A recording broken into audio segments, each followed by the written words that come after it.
Hello everyone, welcome back again. So, kali ini kita akan update market cryptocurrency dan juga beberapa berita-berita positif yang masuk ke dalam sektor industri cryptocurrency. Tetapi sebelum lanjut ke pembahasan, seperti biasa gue ingatkan kembali kepada kalian tetap do your own research. Di sini gue tidak ada usul ajakan kepada kalian untuk membeli ataupun menjual koin-koin dan juga token-token yang gue bahas. So, apapun risikonya gue tidak ikut bertanggung jawab. Oke, jadi kali ini ada beberapa informasi yang bakal gue sampaikan kepada kalian. Yang pertama itu ada sekitar 3 big company yang ternyata secara diam-diam telah membeli Bitcoin. Dan selain itu pun kita akan update juga mengenai adanya suatu informasi yang cukup positif untuk para user dari broker Voyager. Karena sekarang ada suatu pengumuman yang sangat-sangat positif sekali menurut dari salah satu administrator broker Voyager. Pada tanggal 20 Juni mendatang dan juga tanggal 5, kemungkinan beberapa user akan diizinkan untuk menarik aset mereka yang masih tersimpan di broker Voyager. Dan tanpa mengurangi rasa hormat gue untuk teman-teman semua, so di sini gue ucapkan banyak-banyak terima kasih kepada kalian yang selalu support channel ini. Dan yang belum mampir atau yang baru menemukan channel ini, silahkan klik tombol subscribe terlebih dahulu, walaupun gue tidak memaksa kalian untuk subscribe channel ini. Oke, jadi seperti biasa, sebelum lanjut ke poin inti pembahasannya, kita cek mengenai kondisi market cryptocurrency terlebih dahulu. Apakah kali ini sedang terjadi pemulihan atau masih dalam tahap koreksi? Oke, sekarang gue masuk ke dalam coin market cap. Ternyata untuk kondisi market cryptocurrency agak sedikit membaik dan bahkan market cap secara global mengalami pertumbuhan sekitar 2,19%.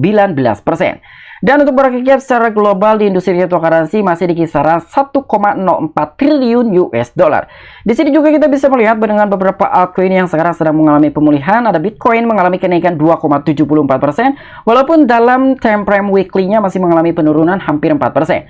Dan di sini ada Ethereum mengalami kenaikan juga sekitar 2,21%, tetapi dalam seminggu terakhir masih mengalami penurunan hampir 10%. Ya, begitu pula dengan beberapa altcoin ya, untuk hari ini memang sedang mengalami pemulihan, tetapi melihat dalam time frame weekly-nya masih rata-rata mengalami penurunan.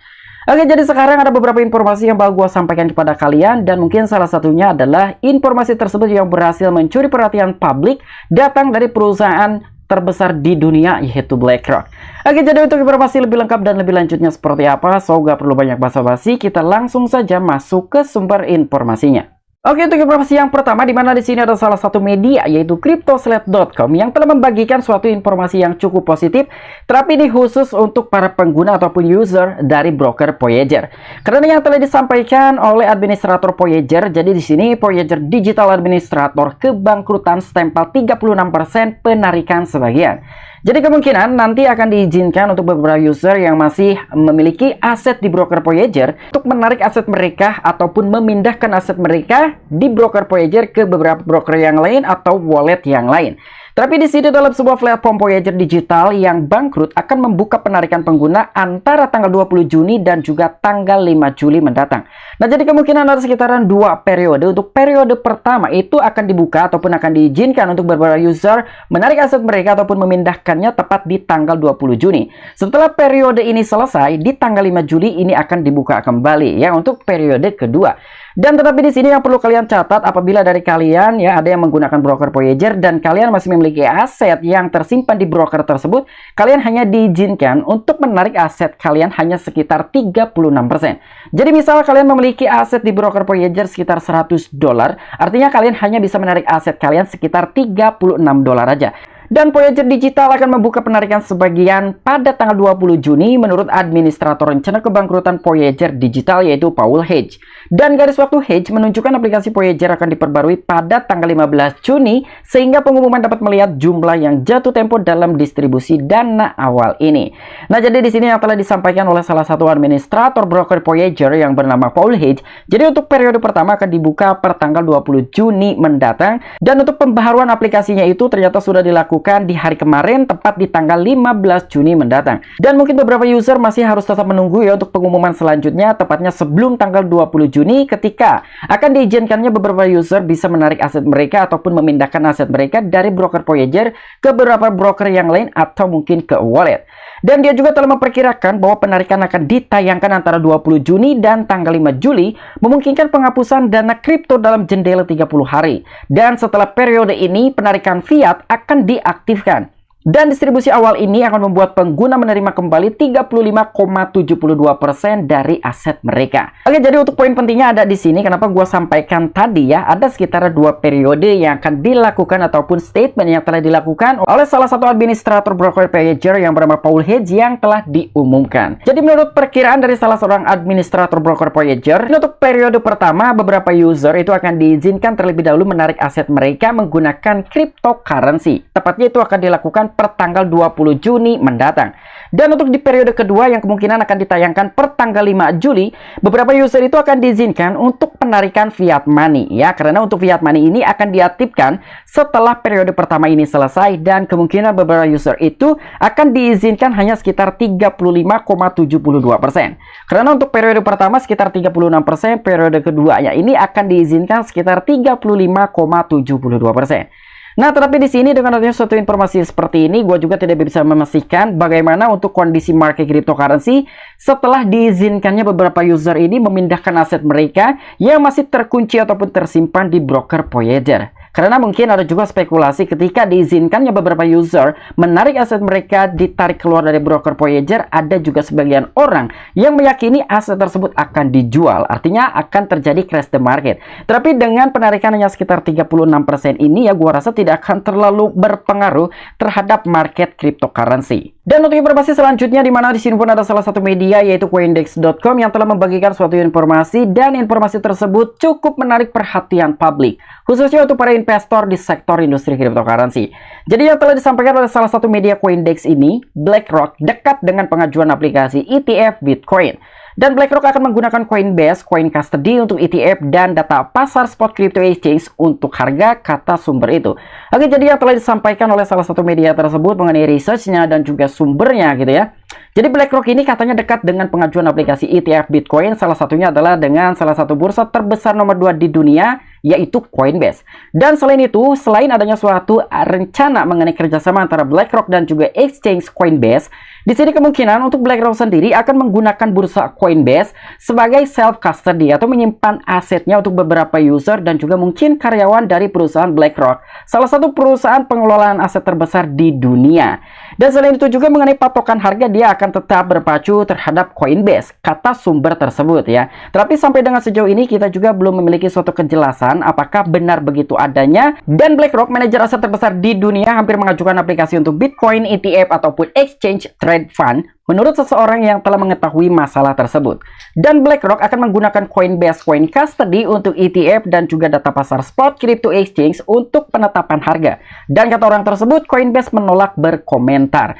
Nah, jadi dengan adanya sebuah rumor seperti ini, ternyata di sini untuk bursa Coinbase-nya sendiri yang telah dibicarakan oleh beberapa media masih no comment. Kira-kira alasannya seperti apa sehingga adanya suatu berita besar seperti ini dan bahkan berhasil mencuri perhatian publik khususnya untuk investor di sektor industri cryptocurrency, tetapi Coinbase sendiri tidak menanggapi akan hal ini. Yaitu ya yang telah disampaikan oleh salah satu yang telah mengetahui ataupun menyebarkan berita tersebut, adanya suatu informasi bahwa BlackRock kemungkinan akan bekerja sama dengan Coinbase dan juga menggunakan bursa Coinbase yang akan dijadikan sebagai penetapan harga ataupun patokan harga, salah satunya untuk Bitcoin. Dan selain itu, BlackRock mulai bekerja dengan Coinbase untuk membuat kripto tersedia langsung bagi investor institusi pertengahan tahun lalu. Jadi betul banget adanya suatu rumor seperti ini antara Coinbase dan juga BlackRock akan menjalin suatu kerjasama. Ini sudah beredar di tahun 2022, tepatnya pertengahan tahun lalu ya. Jadi dengan adanya suatu berita-berita seperti itu pada pertengahan tahun 2022, berita tersebut langsung dipatahkan dan hilang begitu saja. Tapi kali ini telah muncul kembali tepatnya di kuartal kedua tahun 2023. Tetapi menurut alasan yang telah gue dapatkan dalam sebuah artikel ini, jadi tidak jelas apakah ETF akan menjadi spot ataupun futures. BlackRock tidak segera menanggapi permintaan komentar. Dan selain itu hingga saat ini, Securities and Exchange Commission ataupun SEC yang mengawasi ETF di Amerika Serikat telah menolak setiap aplikasi untuk ETF Bitcoin Spot meskipun telah menyetujui beberapa ETF berjangka Bitcoin untuk diperdagangkan. Oke, jadi mengenai kesimpulan yang bisa gue dapatkan dalam sebuah artikel ini, kenapa dari bursa Coinbase belum menanggapi dengan adanya suatu berita yang sudah beredar antara BlackRock dengan Coinbase. Karena di sini ya hingga saat ini Securities and Exchange Commission ataupun SEC masih dalam tahap gugatan yang menggugat terhadap bursa terbesar nomor 2 di dunia yaitu Coinbase. Jadi mungkin secara kesimpulannya adalah yang paling sederhana, beberapa dari bursa Coinbase ini akan mengurus mengenai kerjasama antara bursa Coinbase dan juga BlackRock. Karena dia juga masih dalam tahap gugatan gitu ya yang telah menimpa terhadap bursa Coinbase, di mana gugatan tersebut ataupun tuntutan langsung dari pihak regulator Amerika Serikat ataupun SEC. Jadi mungkin secara kita bandingkan, SEC ini adalah salah satu bapetinya dari negara Amerika Serikat. Jadi kurang lebihnya seperti itu. Begitu juga dengan salah satu perusahaannya yaitu BlackRock ya, yang katanya di sini untuk kejelasan mengenai ETF ini kemungkinan apakah akan dijadikan sebagai market spot atau mungkin futures. Seperti yang kita kenal, sebetulnya ETF ini lebih dominan dengan futures ya, bukan spot.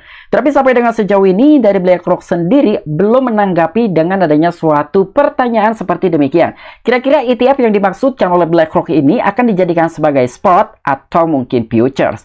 Dan untuk informasi selanjutnya, di mana di sini pun ada sebuah tweetan dari akun Twitter Bitcoin Cultures. Wow, jadi nama akun Twitternya ada nih budaya Bitcoin gitu ya. Nah, jadi menurut akun Twitter Bitcoin Culture sendiri, tahukah Anda gitu ya, dengan adanya suatu gugatan dari SEC terhadap kedua bursa terbesar di dunia yaitu Binance dan juga Coinbase, di sini secara diam-diam BlackRock dan juga beberapa perbankan besar di negara US, dia secara diam-diam telah membeli Bitcoin. Nah, di sini ada sekitar 3 kandidat yang telah disampaikan dalam sebuah tweetan di akun Twitternya Bitcoin Culture. Yang pertama ada BlackRock, yang kedua Bank of America, yang ketiga ada Fidelity. Inilah 3 perusahaan besar yang secara diam-diam telah membeli Bitcoin sejak kuartal pertama tahun 2023. Kenapa di sini gue menyatakan bahwa berita kali ini cukup menarik perhatian publik, khususnya untuk di sektor industri cryptocurrency, karena secara diam-diam adanya suatu informasi ketiga perusahaan besar telah membeli Bitcoin sejak kuartal pertama awal tahun 2023. Nah, jadi di sini yang telah disampaikan oleh Bitcoin Cultures mengenai jejak digital yang telah dibeli oleh ketiga perusahaan aset tersebut. Yang pertama ada BlackRock, yang kedua juga ada Bank of America, yang ketiga ada Fidelity. Jadi untuk BlackRock sendiri ternyata dia secara diam-diam telah membeli senilai 156,8 juta US dollar. Yang kedua di sini ada Bank of America yang telah membeli sekitar 59,5 juta dolar, dan yang terakhir ada Fidelity. Dia telah membeli sekitar 25,4 juta US dollar. Wow. Oke, mungkin itu aja informasi-informasi yang bisa gue sampaikan kepada kalian. Jadi yang pertama, adanya suatu pengumuman yang telah disampaikan oleh administrator broker Voyager yang sebelumnya mengalami kebangkrutan. Ternyata bertanggal 20 Juni dan tanggal 5 Juli, beberapa user akan diizinkan untuk memindahkan aset ataupun menarik aset mereka yang masih tersimpan di broker Voyager. Dan untuk informasi yang kedua, di mana adanya suatu informasi juga ataupun news bahwa BlackRock kemungkinan akan bekerja sama dengan Coinbase. Bahkan secara diam-diam ada 3 perusahaan besar yang telah membeli Bitcoin sejak kuartal pertama tahun 2023. Yang pertama ada BlackRock, salah satu perusahaan dengan pengelolaan aset terbesar di dunia sekitar 9 hingga 10 triliun dolar. Yang kedua ada sektor perbankan yang telah membeli daripada Bitcoin yaitu Bank of America. Yang ketiga juga ada Fidelity. Dia pun secara diam-diam telah mengikuti langkah yang telah dilakukan oleh BlackRock dengan menyerok Bitcoin sejak kuartal pertama. Nah, jadi kira-kira bagaimana menurut tanggapan kalian? Apakah ini adalah salah satu informasi positif untuk masa depan sektor cryptocurrency? Atau mungkin ini berita yang digoreng aja? Silahkan tuliskan di kolom komentar. Oke, sampai jumpa. Saksikan di the next video gue selanjutnya. Salam cuan, salam profit. Bye-bye.